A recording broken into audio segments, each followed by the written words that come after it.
what can you do with it? Well, you can apply for awards. Bill mentioned some of the awards. You can track your credits, and I'll show you an example of that here in a moment. You can see where your contacts fall within the matrix of types of contacts you can make. That's Dxcc. You can track your worked all states credits. You can look up QSOs that you've made as well as QSLs that have been confirmed, and you can get all the details. So as a result, they're keeping all this information up on the server. So as Bill pointed out, if for some reason you lose your log, you have the chance of reconstructing it. Okay, here's an example of tracking Dxcc credits. If you put in, you go to your account and say, I want to look at my Dxcc award account, you'll get a screen that's kind of like that. And this particular user has got 233 entities recorded in their LOTW system. These are total, the right-hand column are current entities. Some of them, two of these have been discontinued. And it lists them by mixed, that is mixed mode, digital, CW, phone, or in the individual modes, and in all sorts of other categories down here by band. So you can see by band how many contacts you have. And you can see this particular person is getting close to 5-band Dxcc. Looks like they lack 80 meters too. I can barely read that. Yeah, they're a little short on 80 meters. All right. You can look at your worked all states account. Same thing. Here you can see that this person has worked all 50 states. But you can see down here, triple play, they've got 70, if I can read that, 73 or 5? 73. 73, okay. So you can easily keep up with your triple play status. You cannot go trolling for busted call signs. So I mentioned earlier, it will only show you calls that are confirmed to match, or QSOs that are confirmed to match. You can't go out and just look around and see, is there a QSO out there that I think that I may have missed, but it turns out. Was that a question? Yeah. Well, just a comment. You mentioned the Triple Play Award on the previous slide. That award is only available through Logbook of the World. That's a good point. Yeah, this may be the only one. Is that right? Anybody know that offhand? This is the only award. This is the only award that is a Triple Play exclusive award, or the others. Okay. Triple Play is only through. What is Triple Play? What is Triple Play? Oh, what is Triple Play? Well, Triple Play says I worked all states. Each of the 50 states in each of the 3 major modes, CW, phone, and digital. Okay. Yeah, Zeke?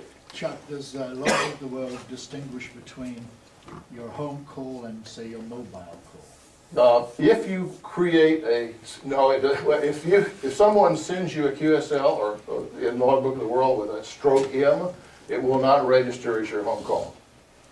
So you have to create a separate notation of that call sign, okay, and link it to your call. Or temporary operation, or former call sign operation. Yeah, you can link together a whole former call sign. You can link a lot of these together, but if you don't do that, and somebody sends you a stroke M or a stroke P, those will not be counted against your account unless you've registered those unique identifiers. What happens to those accounts? Those. Okay. The stroke M's, the stroke P's. They're out there in the database unclaimed to you, but they're still there. So if you want to go register it, you'll find them. They'll appear. Oh, yeah. All right, so how are we into questions and answers? Sure. Okay, good. Yeah. How far back does it go? I mean, let's say I've got some computerized logbook stuff from 20 years ago. You can put it in there. And I can put it in there, and somebody else uploads their logs from 20 years ago. Some guys do that. And some guys will do that. They'll just. So, okay. So even Of course, Jim was a ham in even though this 1993. was only created in 2003, you've got a lot of hams that may have sent in their entire history of logbook. As long as you have an electronic means of gathering your log data for no matter how far back it goes, and putting it into the proper format to upload. So there's no start date, really. No. Yeah, you got to register. The earliest entry Gotta was register. 1957. No, but you can go back. Is that the earliest? I've got confirmations to pick this up. Chuck, In is LOTW. it true that the start date, for your old calls, you're going to have to get a certificate for that call? Right. And And the start date is whatever you say the start date was, the start date and the end date for that call. Right. When you register your call in the LOTW, as John points out, you get to define what the beginning and end dates are, and you have to keep extending the end date. As long as that was a valid call during the time frame you claimed. That you claim, correct. See? Some stations, their timekeeping is not as good as others. What kind of leeway does it give you? That's a great question. I don't know the answer. 30 It's Go ahead. about 30 minutes. Plus or minus 30. Okay, thanks, Bill. Plus or minus 30 minutes. So if you work the station, you're pretty sure you worked them, and you see that other people are getting it on LOTW and you didn't, go check your time. Because here's another thing that's good about this. If you didn't discover you made a mistake, even though you uploaded, say, at 2300, you now found out it should have been 2330, you don't remove the other one. You add 2330 and you get a match. Right. But you're not fishing. You still got to know the time. You got to match it. You don't go fix the call you've uploaded already. You change it in your log and upload it again. It becomes another contact essentially. Okay. Yeah. What about old call signs where the operator is deceased and somebody's taken on that call sign? There's no problems there because of the date. That's the start and stop date. Yeah. That's why the start and stop date of that particular call is important. Chuck, Yeah. I got a question. Yes, sir. Can you go over that thing again? I get the impression that a lot of people, if I told them I'm QRP, they'll put /QRP on my call.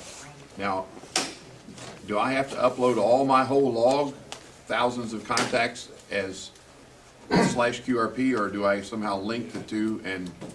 I haven't done that, so I haven't done the mechanics. You and I looked at that the other day. Yeah. But I don't think you do have to do that. You have to. I think I can. Okay, go ahead. In order to get the match, it's simply a computer function. If the call doesn't match, you don't have a match. So if you use QRP and that's what the guy sent, it won't be a match. Okay? So yeah, you should load up the ones you did with QRP. You know, that's the easiest thing to do because again, even if you doubled them up. But here's the thing, as far as Dxcc is concerned, since no matter where you are in the U.S., the rule for Dxcc is all your contacts for Dxcc credit must be made from the same entity. So you can be in Hawaii and make a contact. So I showed you my QSL card earlier. I got 2 locations, 2 different grid squares.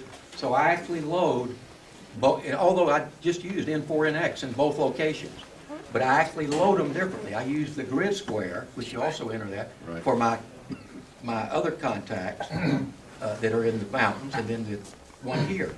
But because it's the same entity and AWL knows that, those automatically give me Dxcc credit regardless of which one is used. The station, if he was chasing White County, he'll see it on the match, okay, because I actually enter them differently. I don't know if I went too far with that, but the bottom line is you've got to make it match one way or the other. I can't just link it. Somehow. Well, it will link, is what I'm getting at. It'll link. But I've made all my contacts QRP, but only maybe 0.05% of the folks put /QRP on my call. So that's a tough one. You have to do it in both.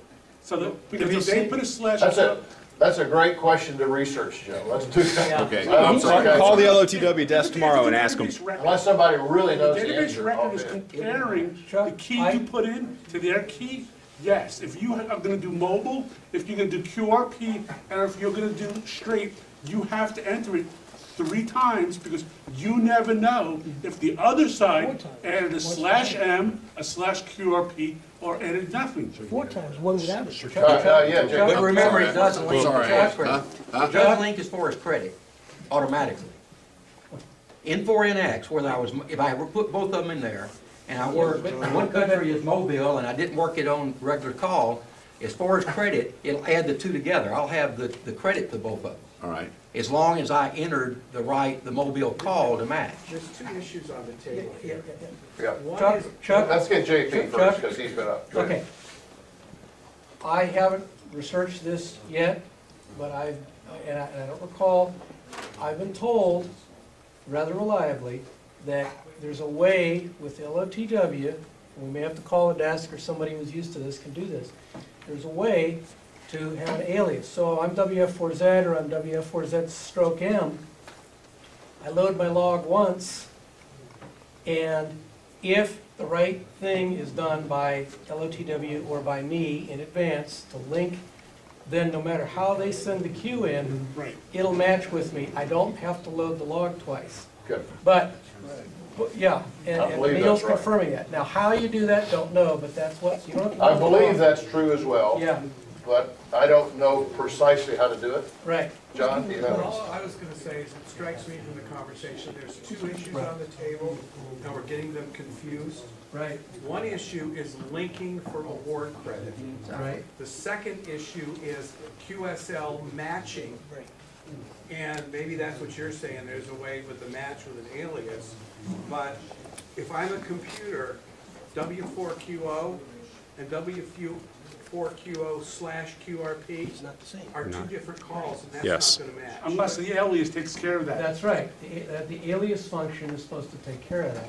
But we need to research how, but there is an alias function. Tell you what, let's do this. Why don't, a couple of three of us will get together, Or the see if we link. can figure it out from what's written on the web, and if not, we'll get a hold of the LCW guys, and then we'll publish it on the reflector. Sounds good. Okay, Right. so we can clear this one up. Sorry. I Okay, excellent question. Jim and I had a discussion earlier about a related thing, like if you operate in two different locations, like somewhat like Bill does. I operate in a different state. Jim operates in a different state, so what do? You know, for WAS, you got to differentiate the state if you're working for WAS. Just when you're researching the issue, find out how the alias system handles maritime mobile. As I understand, maritime mobile belongs to no entity. Oh, yeah. That's correct. I think that's correct. I think that is right. It doesn't, you can't count You it. can't get counted for anything. Okay, all right, we said you can't go trolling. Okay. Now, you can apply for awards, and it's relatively straightforward. You go over to this function here called application, and you go through the application process. You get Dxcc and multiple bands, et cetera. So, all right. Now, how do you get started doing this? Well, everybody seems to think, and rightly so, that LOTW has a history of being a bit of a pain to get going in. And many of you who did it years ago probably would echo that. ARRL has made it considerably simpler. If you go, actually I'll start right here. If you just go to ARRL and search on LOTW, and you'll get to this page, and you go to Introduction. Let me get it there. It says, Instructions, right here. And then you simply follow the instructions. There's 4 steps here, 2, 3, 4, 1, 2, 3, 4 steps. You download instructions, download software, you upload a certificate request. This is where you request that digital certificate, which guarantees that when you send the login, it's really you sending it up. And then you will, a week or two later, you'll get a postcard back. Interesting, postcard. When's the last time you got a postcard? Well, this is a system where you get a postcard which has a code on it, or a password that says, you're going to now enter this back into the system. That's going to generate your digital certificate. Now you've got the software in the system. Now all you have to do is go make some contacts and export your logs and upload them. And we'll talk about how to do that in a little bit. Chuck, Yeah. I heard you have to do it from the same computer, because that's all the digital certificate is good for, that computer. So if you do it from another computer, you have to register that sync, get the different certificate? You can transfer your certificates around. I've done that. And it can be on more than one computer simultaneously, as long as the key is on all of them. Yeah. Okay, You so can- one key fits all You computers? just have to have a certificate. And You you can load it use up. it wherever, but it has to be your certificate. If you lose your certificate, you gotta go get Your it. call sign, Yes. not to your computer. Question? I take it from this that this is good for Windows and Mac, but not for Linux. I believe that's correct. I have not seen any Linux software for this. Yeah, I think there's a Linux. Yeah, there's a Linux client. I've used it. Yeah. They have Mac and Windows versions of their software. I've not seen a Linux version. There may be one. It's there. It is there? It's actually, if you use any of the more popular versions of Linux, it's in the repositories. Yep. Good. Chuck, I have a quick question. Sure. Oh, I moved on you, sorry. Oh, right, you got it. For people like Ian that can't remember what kind of call they want for granted. No, wait. Bob, Yeah, right. Wait, you had 2 calls in 3 weeks, as I recall. That's right. Paul. How difficult is the getting guys the are multiple contesting. certificates to get all your stuff back in? No big deal? Well, No. if You mean like you're going to operate in different locations? Well, no, I've got, like Ian pointed out, I have 3 calls that I have, Oh, besides the one I have now, I have 3 calls with logs to upload. Quick and easy. It's very quick, very easy. right. Okay, now let's talk about the other major system, EQSL. It was started earlier, back in '98. It has 120,000 and a few more registered users. That's less than LOTW. I'm sorry, more than LOTW by more than twice. But it has so far less QSOs processed. This system doesn't require digital certificates. The user self-authenticates themselves. The QSOs that are put into the system are open for viewing. So you can go look for QSOs that are for you that you may not even know you made, or you lost in your log, or didn't upload, or what. So, Or somebody transposed. yes. Chuck, I just updated my account for KM4IK, my EQSL account. They did not ask me for a copy of my license. Really? Really. That's interesting. They're supposed to do that. They authenticated it right away and all that good stuff. If you were authenticated with your first call, Yeah. they somehow roll it through. Oh, okay. Okay. Kind of like LOTW does the same thing.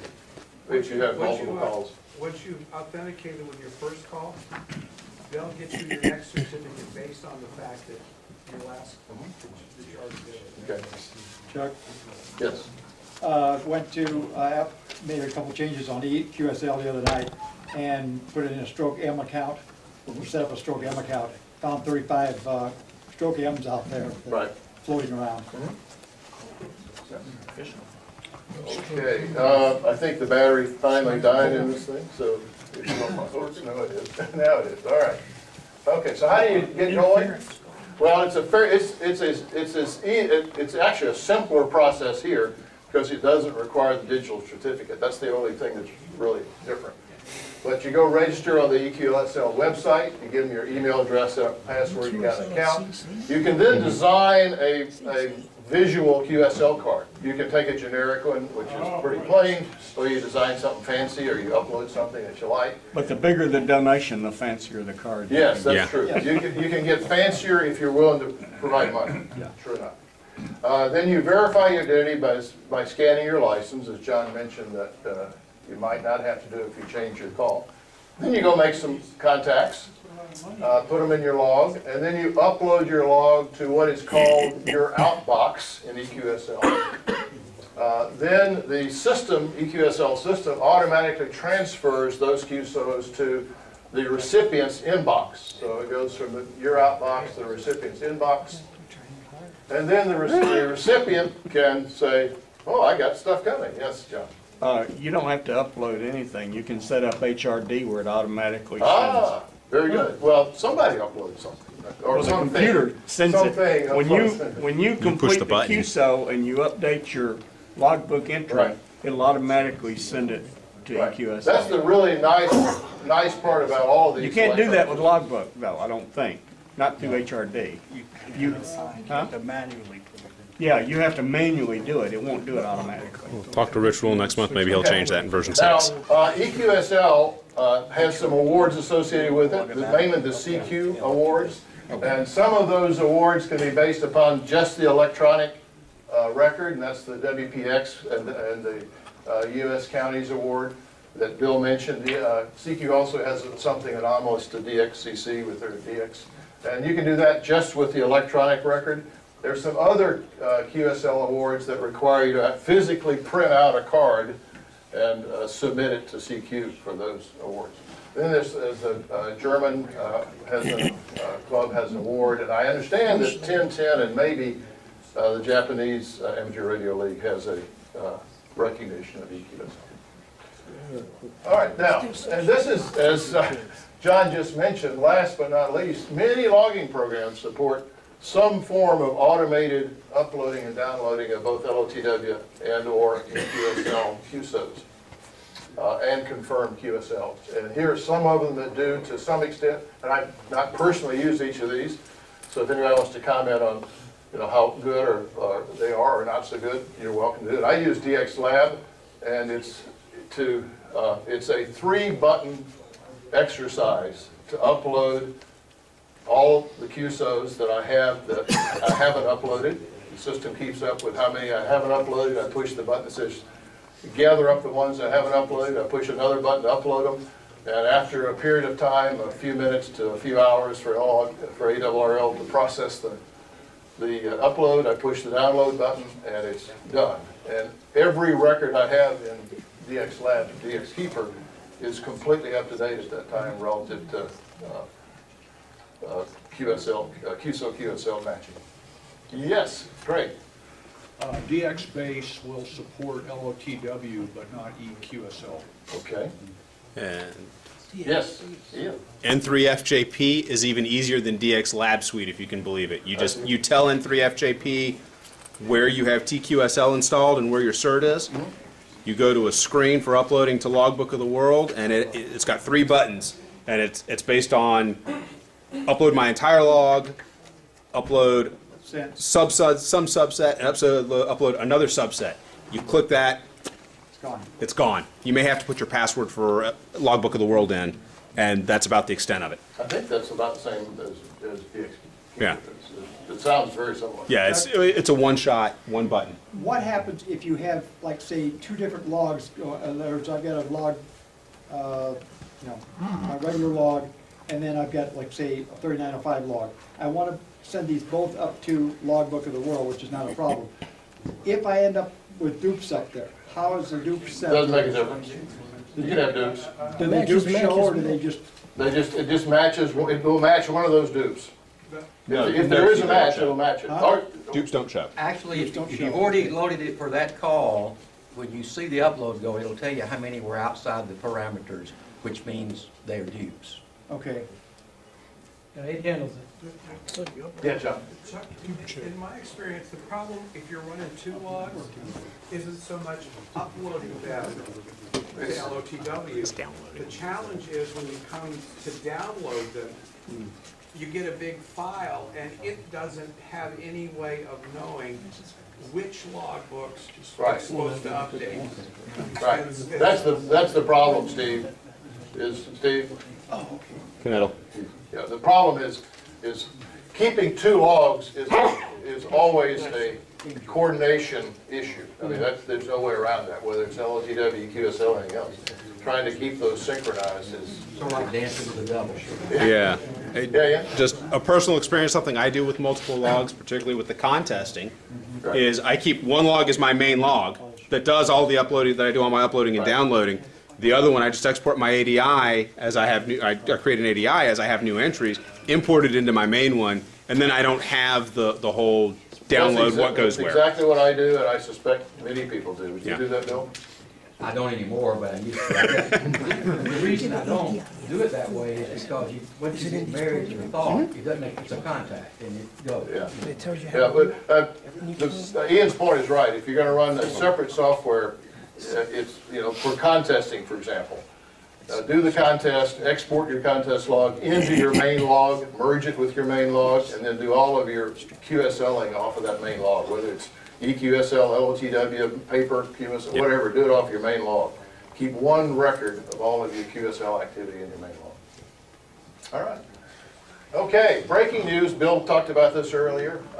There's always been this tension between LOTW and eQSL and the awards, and why can't they get together and cooperate? Well, the first apparent breakthrough on that is LOTW is now going to begin supporting CQ Award magazine awards, and the first one is the Worked All Prefixes Award, which is supposed to be up and running in April, and with the expectation that other CQ awards will follow after that. So sometime April and beyond, you can start claiming CQ awards through the LOTW awards process. Okay, I think we're getting close to the end. So any questions, please? For Bill or me. Yes? Let's go back and revisit the outgoing bureau. Okay. I know as hams we have a reputation of not reading and following instructions. No. Chuck made a point you need to read the instructions for the outgoing bureau. 2 reasons.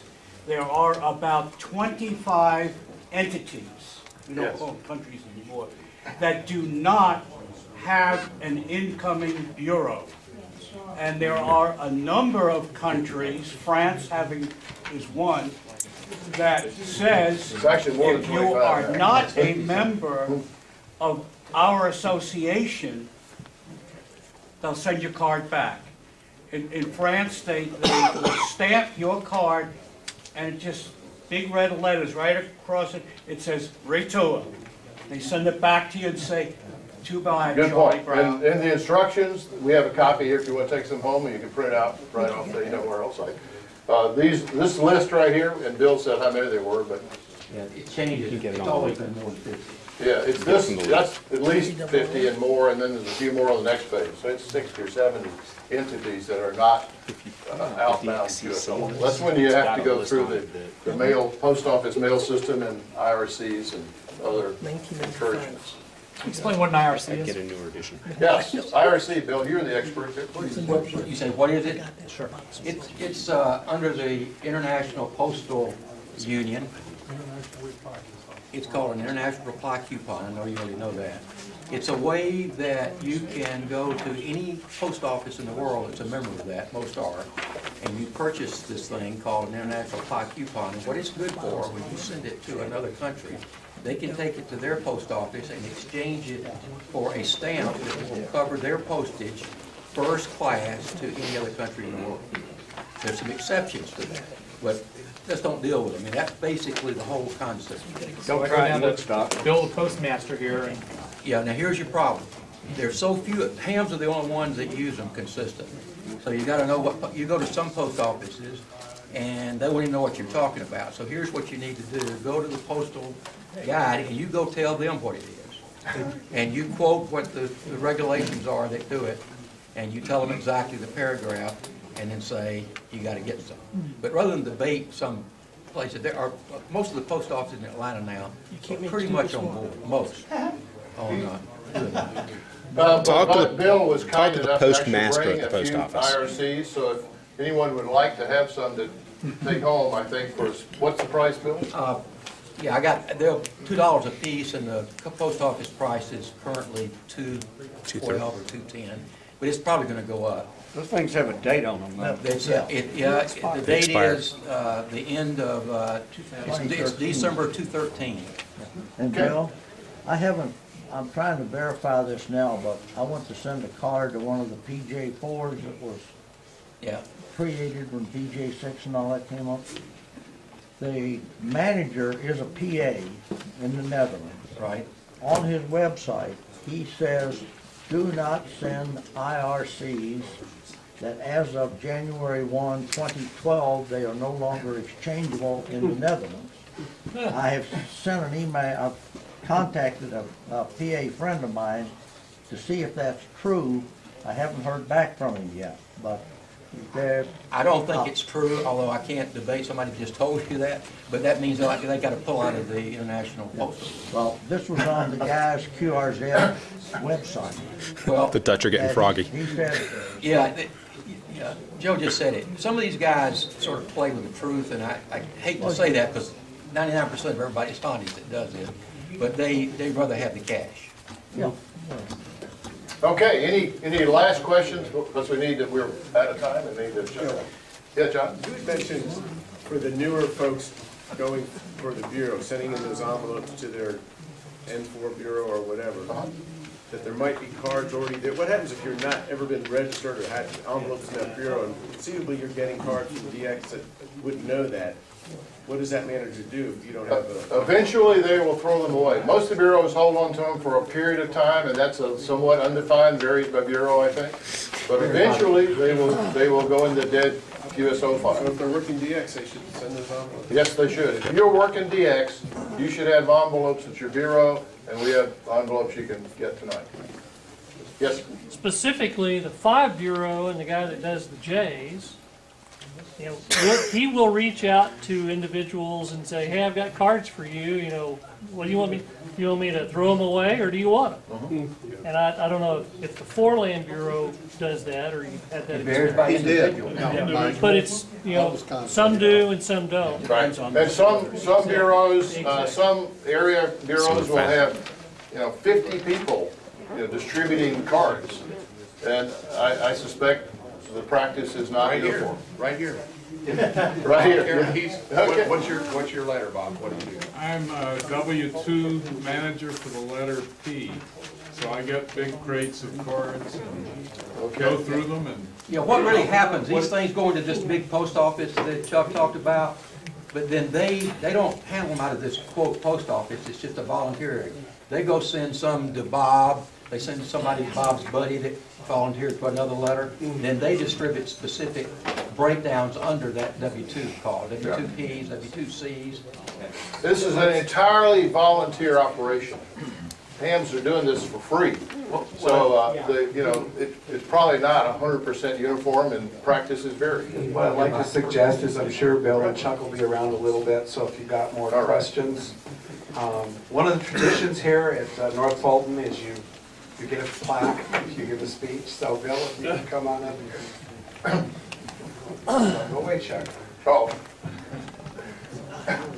Thanks. Thank you very much.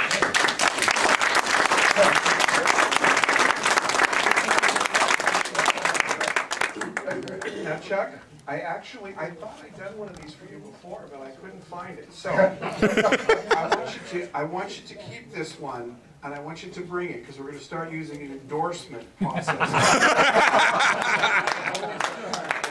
Thank you. That's a good idea. Be sure and grab some of these cards. I know I keep selling it if you want them. One thing I would say is I know Neil and I would appreciate it, though, if you don't grab cards out of the books. We might want to keep those. But I wanted the big book. Out of a book, it's fair game, but if it's in a book, that was just for you to look at.